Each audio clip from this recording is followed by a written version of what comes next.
이 상태만 놓고 보면 투자가 먼저가 아니라 시드머니가 먼저라는 생각이 들게 되죠. 닭이 먼저냐 달걀이 먼저냐, 오래된 논란거리죠. 그런데 이거랑 비슷하게 우리가 늘 갖고 있는 비슷한 질문이 하나 있어요. 투자 벨팅이 먼저냐 시드머니를 모으는 게 먼저냐, 이것이 항상 고민입니다. 그런데 일반적으로 보통은 우리는 노동을 먼저 시작해서 돈을 모으기 시작하죠.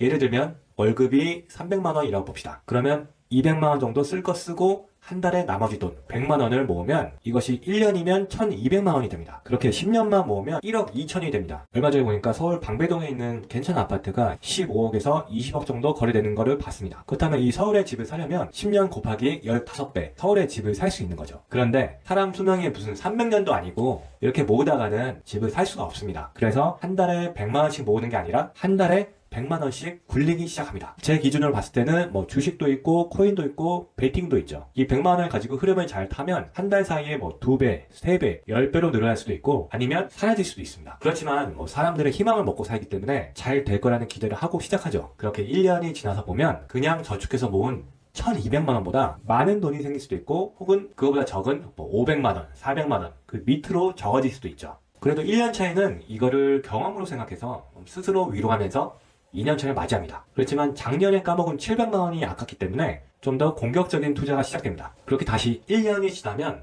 2년 동안 그냥 모았던 2,400만 원보다 많은 돈이 생길 수도 있겠지만 1년 차 때보다 적은 또다시 500만 원, 400만 원, 뭐 100만 원 없을 수도 있습니다. 3년차가 시작되는 시점에 주변 친구들을 둘러보면 그냥 저축만 했는데도 한 3천만 원 모았다는 친구들을 볼 수 있어요. 하지만 나한테 내 수중에는 500만 원도 안 돼. 심지어 이번 달 받는 월급 외에는 돈이 없는 경우가 많죠. 이때부터 마음이 조급해지기 시작합니다. 이때부터 대출이 눈에 들어오기 시작합니다. 간단하게 은행을 통해서 2, 3천만 원 정도 대출 받으면 계좌에 남들처럼 3천만 원이 생기게 되죠. 물론 빌린 돈이지만 계좌에 들어왔으니 내 돈처럼 생각이 들어요. 그래서 2년차까지 모으지 못했던 한 뭐 2,400, 3천만 원 정도 그것도 복구하고 또 그만큼 수익을 내서 대출을 갚아야겠죠. 그러려고 하면 한 6천만 원 정도 수익을 내야 됩니다. 투자로. 목표가 훨씬 커졌지만 그래도 수중에는 일단 당장 3천만 원 정도 돈이 생겼기 때문에 가능할 거라 생각하죠. 왜냐면 사람들은 또 희망을 먹고 사니까요. 그렇게 3천만 원과 월급을 통해서 들어온 추가 금액이 투입되면서 투자가 이루어지죠. 이렇게 해서 3년차가 지나고 나면 목표했던 6천만 원 이상의 돈이 생길 수도 있지만 반대로 3천만 원의 빚과 텅 빈 계좌만이 남을 수도 있습니다. 그리고 다시 한번 주변 친구들을 둘러보면 저축만 했는데 한 4천,